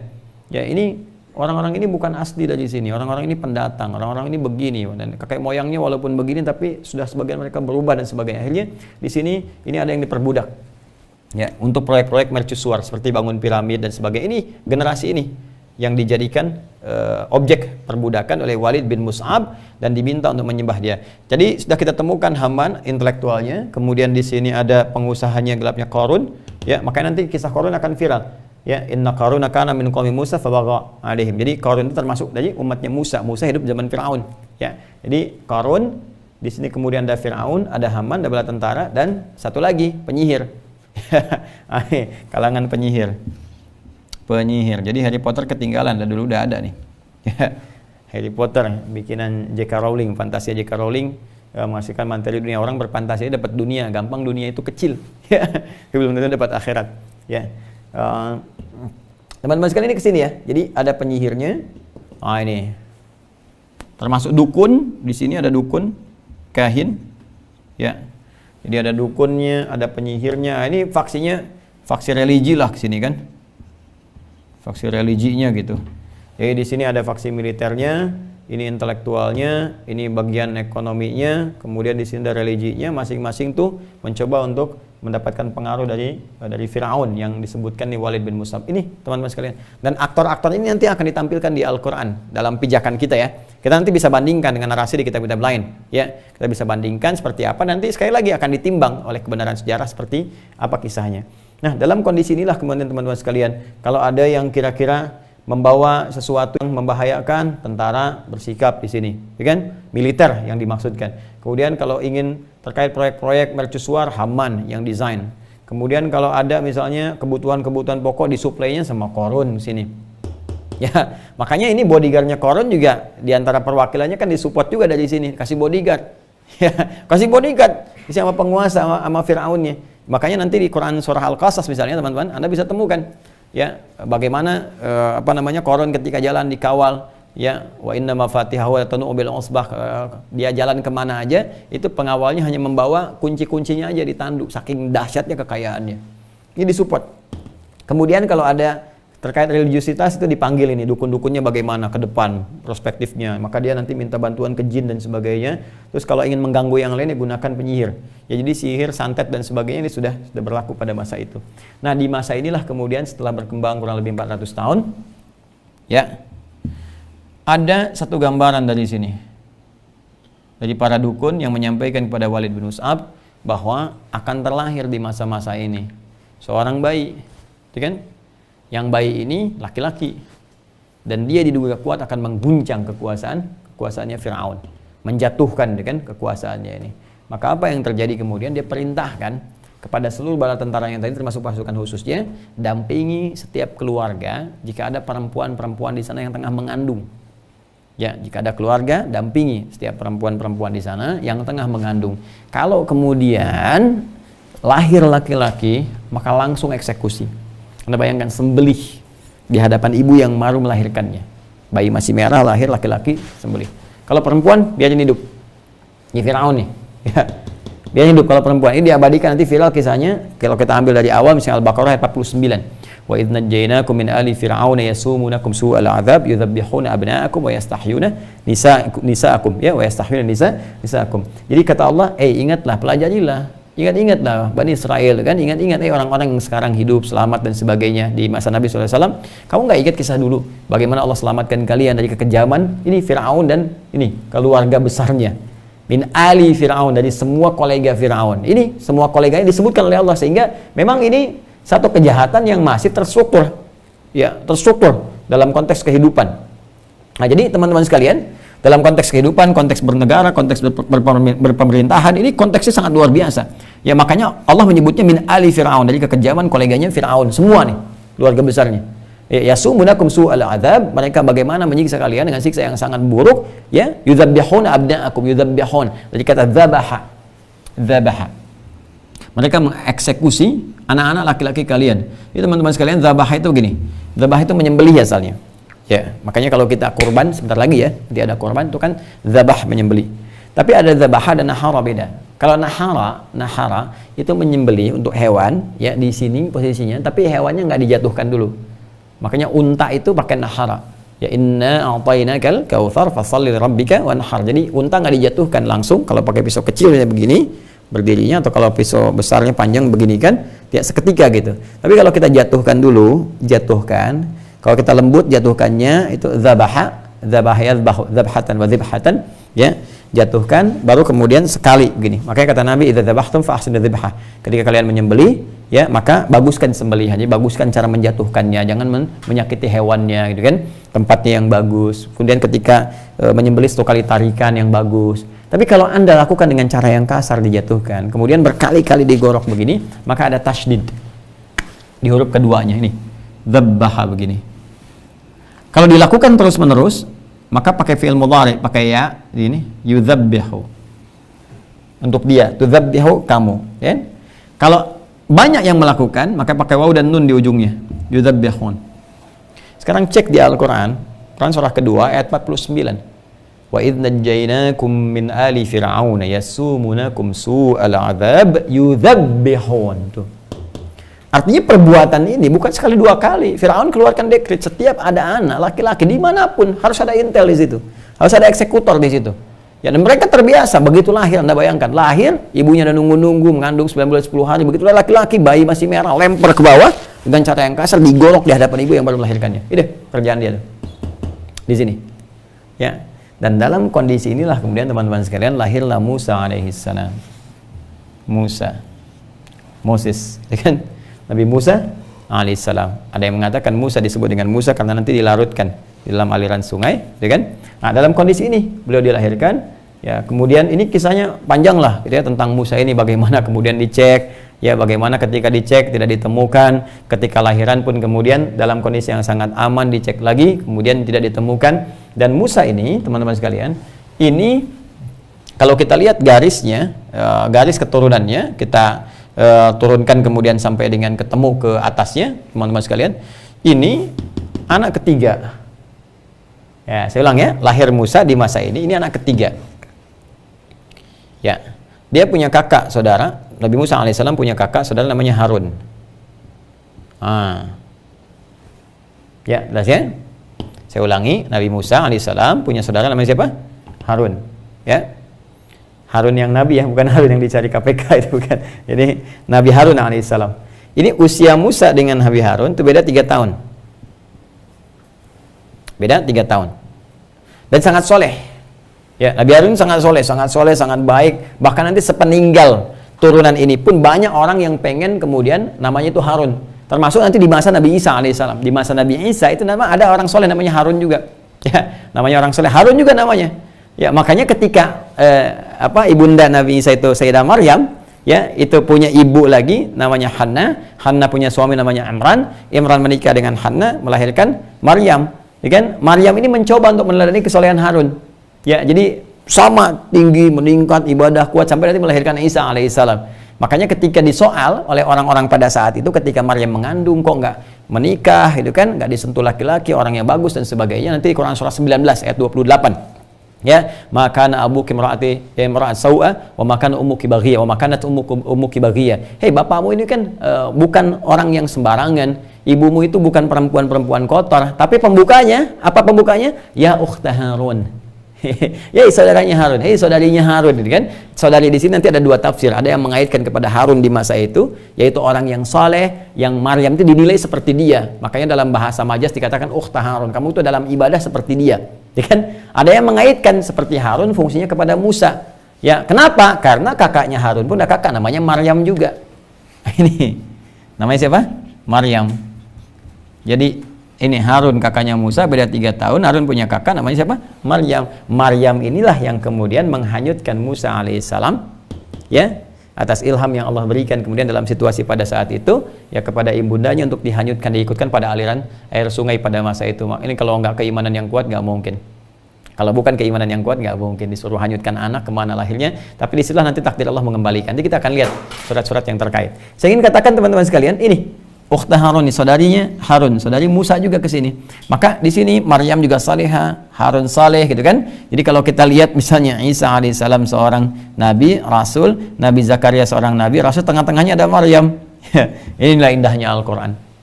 Di masa Nabi Isa-nya, Maryamnya kemudian dilekatkan dengan Harun di masanya, tapi secara majas pun itu disampaikan oleh orang salih, perempuan yang sangat salihah, perempuan yang sangat baik. Jadi kita berkisah tentang Bunda Maria ya. Ada suratnya di Al-Qur'an, surat Maryam.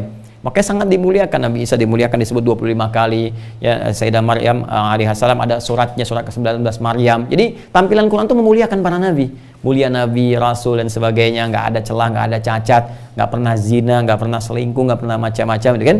Nah ini Maryam di situ ketika dituduh, dibebaskan oleh Allah dari tuduhan, itu perempuan suci, perempuan baik gitu kan. Bahkan mereka mengatakan ya ukhta Harun, seperti Maryamnya Harun kan. Kalau dalam konteks Nabi Musa, perempuan yang sangat baik, perempuan yang sangat salihah. Kalau konteks di kehidupan Nabi Isa alaihissalam, ibundanya adalah orang yang sangat salihah seperti Harun yang ada pada situ, yang juga saleh juga ya. Kembali ke sini teman-teman sekalian. Jadi Musa ini, siapa Musa ini? Ya, Musa ini punya bapak namanya Imran. Kalau kita tarik ke atas nih teman-teman sekalian, ini saya turunkan ke sini nih, ke atas sini, tuh keturunan sini. Nah sini, nah ke atas nih ya. Nah, makanya saya teruskan garis keturunan dari Yakub. Yakub udah saya ceritakan, Yusuf saya ceritakan tadi udah selesai. Dan di masanya Musa ya, sampai Walid bin Mus'ab lahir Musa kan tadi kan. Nah, Musa ini anak siapa? Nah, Musa itu anaknya Imran. Tapi bukan Imrannya yang di Ali Imran. Ya, kalau Imran yang di Ali Imran itu beda lagi. Ya, itu keluarganya nanti terkait berkelindan dengan turunan ke sini ke Yahuda nantinya itu, ya, nanti turun ke Yahuda, nanti ada Nabi Daud, Nabi Sulaiman dan sebagainya ke bawahnya sampai Nabi Zakaria, sampai nanti muncul Imran menikah dengan Hannah melahirkan Maryam seperti tadi, Maryam melahirkan Isa alaihimussalam jami'an. Imran yang ini berbeda, Imran yang lain. Makanya di setiap nanti teman-teman sekalian, di setiap generasi-generasi itu selalu ada yang menginginkan membawa nama keturunan ke atasnya yang soleh, ya. Ya, jadi diberikan nama dengan orang-orang saleh, tafaul istilahnya, tafaul, mengambil kebaikan dari orang-orang sebelumnya. Dan sekarang juga ada. Seperti kita mengambil nama Muhammad, ya kan? Saya mengambil nama untuk anak saya Muhammad Hamilul Quran, Muhammad Abdullah Amali, kan? Amalia Habibatul Mustafa misalnya, gitu kan? Jadi kenapa kita mengambil itu sebagai tafaul? Mudah-mudahan akhlaknya, ya, kemuliaannya, kemampuan untuk mendekat kepada Allahnya. Ada kan di antara Anda pun yang anaknya namanya Yusuf misalnya, ada yang namanya Ibrahim. Kan mengambil tafaul orang-orang dulu. Di barat juga begitu, ada yang Abraham, gitu kan, David, ya, dari kan Daud itu kan, kemudian Michael, Michelle, gitu kan, itu kan kembali ke Mikael, gitu kan, dan turunan-turunannya, seterusnya, ya, Yakub, Yosef, gitu kan, Yusuf, Yosef, ya, dan turunannya dan seterusnya. Jadi kalau kita ingin ambil ini pun sama. Imran di sini, Imran di masa Nabi Isa, ini ingin mengambil turunan-turunan orang baik di masa-masa yang lalu. Nah Musa itu anaknya Imran. Nanti Imran menikah, istrinya punya 3 anak tadi yang saya sebutkan, ya Maryam, kemudian Harun, kemudian Musa yang diekspos ya, yang banyak kisahnya viral. Ini usia Imrannya 137 tahun, tuliskan. Kemudian melahirkan Musa, ya istrinya melahirkan Musa ketika Imran berusia 80 tahun. Wah, jadi tolong jangan dikiaskan kayak kita sekarang ya. Ya kalau kita kan gimana 80 tahun, ya istrinya usianya berapa gitu kan lahir, enggak. Karena ini usianya saja sampai meninggal 137 tahun. Ya, kalau kita kan di usia-usia produktif misalnya sekarang kan di 25 ke atas ya, sampai 40, sampai ini istri misalnya dan turunan sebagainya. Tapi kan meninggalnya juga kata Nabi SAW itu umatku itu ya usianya nggak panjang gitu, antara 60 sampai 70. Ya ma baina sittin ila sab'in wa qalilu ma yazidu ala dzalik, dan sedikit yang melampaui itu, artinya sedikit yang mencapai 100, lebih dari 100. Di masa-masa lalu mungkin ini termasuk sedikit. Ya, 137 tahun usianya, 80 tahun, pada usia 80 tahun Imran ini lahirlah Musa alaihissalam. Ini Musa ya, yang tadi kita tuliskan. Nah, jadi teman-teman sekalian nih, ya. Sini lahir Musa. Imran ini siapa? Nah, di sini teman-teman sekalian, semua sepakat bahwa Imran ini keturunan dari Levi. Levi ke sini. Tapi jalur ke Levi ini, informasi yang dihimpun para sejarawan, bukan dari kitab suci ya, para sejarawan, itu mereka menemukan beberapa informasi, yang dikumpulkan informasi ini sampaikan kepada kita. Jadi kalau dari sejarawan dikumpulkan kan mencari, sampaikan pada kita. Tapi kalau dari misalnya kitab suci, berarti kan itu dipahami dari Tuhan kan? Ya kalau dari Tuhan nggak mungkin keliru kan? Nggak mungkin salah kan? Harusnya begitu teorinya. Harusnya begitu, tapi nanti kita akan uji. Ya di Al-Quran diklaim oleh orang Islam, saya ya bukan hanya mengklaim, meyakini, mengimani bahwa Al-Quran firman Allah, maka nggak boleh salah. Maka semua kitab pun yang diklaim sebagai kitab suci, standarnya nggak boleh salah. Ya, karena firman Tuhan. Maka kalau firman Tuhan ada yang salah berarti bermasalah. Ya, aspek ketuhanannya. Jadi informasinya keliru, ketuhanannya juga keliru, ibadahnya pasti ada turunan kekeliruan. Ya, tapi kalau manusia turunan bisa salah wajar karena manusia itu apa? Insan. Ya, disebutkan 65 kali dalam Al-Qur'an, dan insan itu juga berakar dari kata nisyan. Ya, kata Ibnu Abbas radhiyallahu taala anhuma dalam kitab Ibnu Mandzur punya kitab namanya Lisanul Arab, mengutip pendapatnya Ibnu Abbas, sumil insanu insanan di annahu indama wahida ilaihi fanasiya. Manusia itu dinamakan dengan insan karena ada sifat lupanya, sedangkan lupa itu bersanding dengan salah. Ya, lupa itu nisyan, akarnya nasia. Saya lupa nasitu, kita lupa nasina. Salah akhta'a. Aku salah akhta'tu, kita salah akhta'na. Quran surah 2 ayat 286, Rabbana la tu'akhidna in nasina au akhta'na. Maka kalau ada kesalahan itu bisa diminimalisir dengan menggabungkan semua versi riwayatnya, ketemu di situ. Tapi kalau misalnya di kitab suci ada kesalahan, itu jadi problem. Ya, jadi problem. Nah, kita kembali ke sini. Kenapa saya sebutkan tadi seperti itu? Karena nanti ada informasi yang dihimpun misalnya oleh Imam At-Tabari, seorang sejarawan. Ya, di kitabnya juga Tarikh At-Tabari juz 1 halaman 385, kemudian Ibnu Athir juga, ya. Al-Kamil fit Tarikh seperti yang tadi referensinya. Nanti ada referensi Ibnu Katsir juga, Bidayah wan Nihayah juz 1 halaman 237. Dan nanti ada Ibnu Hajar Al-Asqalani punya kitab Fathul Bari fi Syarah Sahih Al-Bukhari juz ke-6 halaman 487. Nah, ini nasabnya semua kembali kepada Levi. Ya, di versinya ini adalah Imran dengan kemudian bin Yasar, kemudian bin Kahith, bin Levi ke sini. Di versinya yang ini Ibnu Katsir, kemudian Imran bin Kahith, bin Azir, bin Levi. Di versinya Ibnu Hajar Al-Asqalani, kan Imran bin Lahib bin Azir, kemudian ke sini ke Levi. Ke Levi. Ini tinggal dipertemukan di sini, dilacak dalam sejarah, tuntutannya versinya menunjuk kepada yang mana, karena mereka menyampaikan informasi. Ya, bukan memastikan, ini menyampaikan ada begini nih. Ya, di sini mengatakan begini, nanti kita tinggal runtutkan saja jalurnya yang mana yang menemukan sesuai dengan faktanya. Nyambung, tapi semua bertemu di titik yang satu, Levi. Ya. Inilah ya beda ketika kita kalau manusia kan seperti itu, kita mencari nanti versi dapat dari sini, tinggal dikumpulkan kan. Yang jadi problem adalah ketika Tuhan menyampaikan misalnya nasab, informasi tentang nasabnya keliru. Seperti saya sampaikan di pertemuan lalu, ketika menyebutkan Yahuda menikah dengan Tamar, menantunya bukan menikah malah berhubungan, berzina. Ya, ini bukan bahasa saya, bukan bahasa saya, ini di kitab Kejadian disampaikan. Yahuda kemudian berhubungan, berzina dengan menantunya Tamar. Nanti Tamar juga melahirkan keturunan Peres yang saya sebutkan dulu pertemuan lalu. Kemudian dari Peres ini lahir nanti disebutkan Yesus di situ.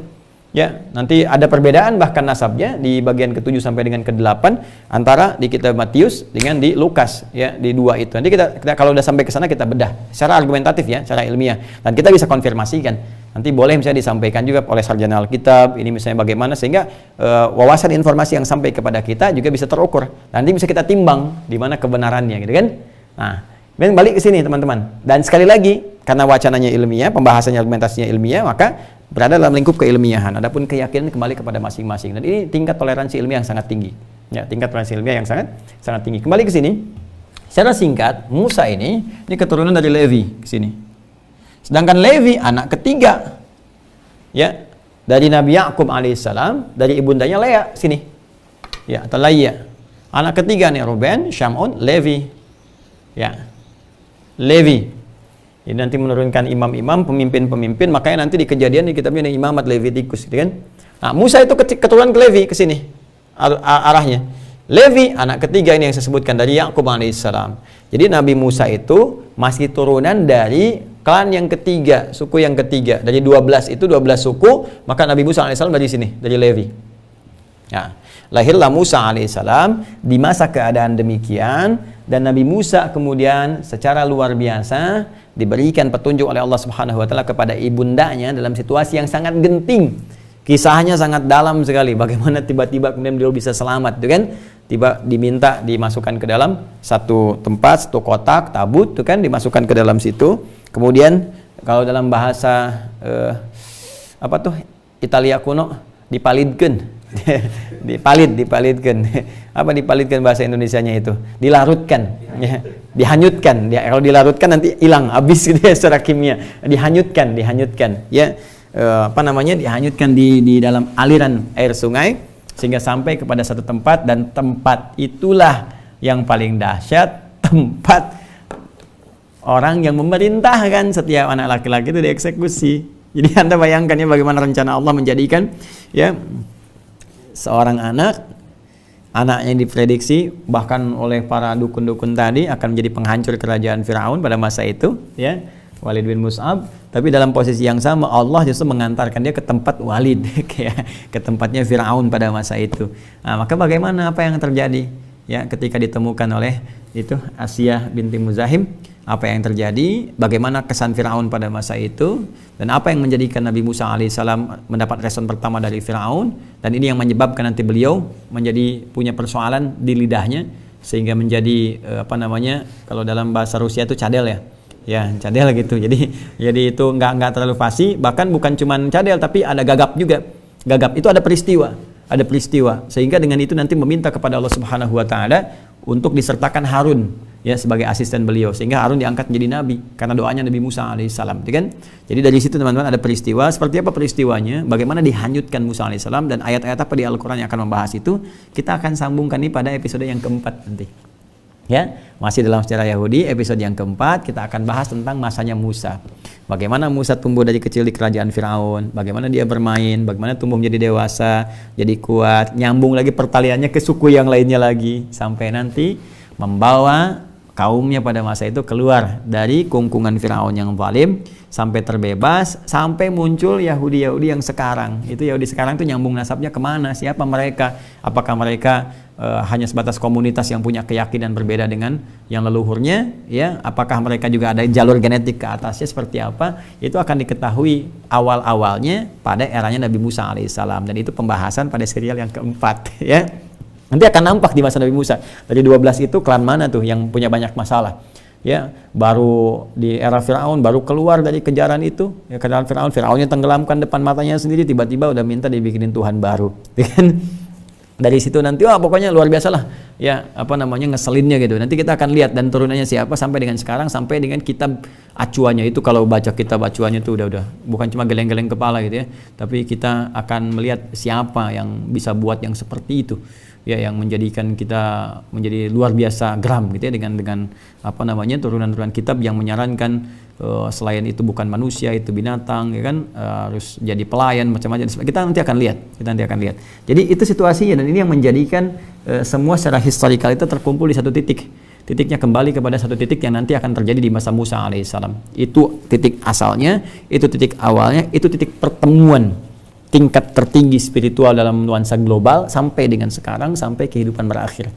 Ya, di titik itu nanti akan sangat menentukan. Jadi akan sangat erat dengan masalah agama, akan sangat erat dengan masalah-masalah spiritual. Sejarahnya nanti sejarah spiritual, tapi sejarah spiritual itu datang untuk meluruskan. Sekali lagi, datang untuk meluruskan tindakan-tindakan yang tidak tepat, cenderung kepada kriminal, perbuatan yang tidak baik, cenderung kepada merusak. Ya, dan ini nanti akan ditampilkan oleh Islam dengan cara yang sangat elegan. Nah, ini teman-teman. Ya, jadi ini bagian yang ketiganya. Kita tunggu bagian yang keempat di masa Musa. Nanti saya turunkan ayat-ayatnya supaya lebih mudah. Ini sengaja saya nggak hapus dulu nih. Kalau saya hapus, nanti yang ini ketersambungannya agak lebih sulit. Makanya insya Allah setelah ini saya hapus semua. Ya, saya turunkan fase Musa. Nanti saya turunkan ayat-ayat yang tadi saya janjikan untuk disampaikan. Ya, di surat ini apa, surat ini apa, surat ini apa, kaitannya apa. Nanti kita bandingkan dengan yang lain supaya ada pengayaan yang lebih luas. Saya kira itu teman-teman sekalian. Terima kasih untuk hari ini. Dan insya Allah besok ada informasi yang sangat penting. Ya, saya akan sampaikan hal-hal yang spesifik. Sebetulnya saya punya banyak kesibukan, kan? Tapi saya lihat ada beberapa yang selama ini di media sangat viral dan sebagainya, mengisi media-media cetak, elektronik, bahkan di stasiun televisi dan sebagainya. Besok nanti saya akan sampaikan satu informasi komprehensif terkait itu supaya ada satu sumber yang baik, yang sebetulnya bagi saya itu masalah yang bukan penting gitu untuk diurusi. Banyak hal yang lebih penting lagi, hal yang lebih penting untuk mengajar, untuk macam-macam dan sebagainya, perkara-perkara besar gitu kan. Tapi mungkin karena ini terkait dengan situasi kebangsaan juga, situasi besar. Jadi kalau saya secara pribadi, kalau masalahnya pribadi itu kita ditinggal minum teh aja selesai gitu. Artinya nggak kita lihat lah, ya bukan level kita untuk mengurus hal demikian. Jadi jangan sampai menurunkan status intelektual kita, kadar intelektual kita untuk mengurusi hal-hal yang sifatnya nggak penting gitu kan, yang kita tinggalkan pun selesai. Nah, cuman kalau sudah masuk kepada wilayah kebangsaan, ya, menimbulkan gejolak sosial yang tinggi, yang besar, bahkan cenderung melahirkan satu hal-hal negatif yang luas sifatnya, maka ini perbuatan ini mesti diberikan respon juga dengan respon yang sifatnya sesuai proporsional gitu kan. Jadi di sini pun saya ingin sampaikan, besok insya Allah saya sampaikan teman-teman sekalian sehingga lebih terukur keseluruhannya, dan kita belajar dulu. Yang paling penting itu belajar. Jangan sampai respon ini respon itu lupa dengan materi pelajaran kita. Dan teman-teman di Mira insya Allah kita akan mulai di hari Senin ya, Ma'had Islam Rafiatul Akhyar itu insya Allah sudah fix webnya, di YouTube-nya, perangkatnya semua sudah cukup lama sejak akhir Ramadan, tapi saya siapkan dulu, nanti kita akan mulai belajarnya. Sudah ada santrinya sekitar 6.000 orang yang sudah siap sekarang ini, jadi santri baru dibuka udah 6.000 orang ya, dan itu akan insya Allah semuanya akan teratur. Artinya apa? Ya sama formal sistemnya, Anda belajar lewat online tapi formal ya, absensinya, ujiannya, modulnya dan sebagainya sampai dengan kita tuntas akan terukur dari mulai materi akidah, kemudian nanti materi ibadah, muamalah dan turunan yang lainnya. Insya Allah mudah-mudahan kita bisa mulai di hari Senin dengan suasana yang lebih baik. Demikian saya kira, terima kasih atas perhatiannya untuk malam ini, semoga Allah memberkahi kita semua. Jangan lupa sudah masuk kepada Jumat, ada sunnah-sunnah untuk memperbanyak salawat pada Nabi Sallallahu Alaihi Wasallam, baca surat Al-Kahf, yang mau baca Yasin juga silahkan. Silahkan ya teman-teman sekalian untuk meningkatkan ketakwaan. Besok siap-siap Jumatan, potong kuku, ya mandi dan dengan baik, dan tetap tingkatkan takwa kita kepada Allah Subhanahu Wa Taala. Semoga Allah rahmati kita semua, semoga Allah muliakan kita semua, dan semoga Allah menjadikan apa yang kita kerjakan sebagai ibadah di hadapan Allah Subhanahu Wa Taala. Allahumma taqabbal minna innaka antas samiul alim wa tub alaina innaka antat tawwabur rahim. Rabbana atina fid dunya hasanah wa fil akhirati hasanah wa qina adzabannar. Bi fadlika subhana rabbika rabbil izzati amma yasifun wa salamun alal mursalin wa akhiru da'wana alhamdulillahi rabbil alamin. Assalamualaikum warahmatullahi wabarakatuh.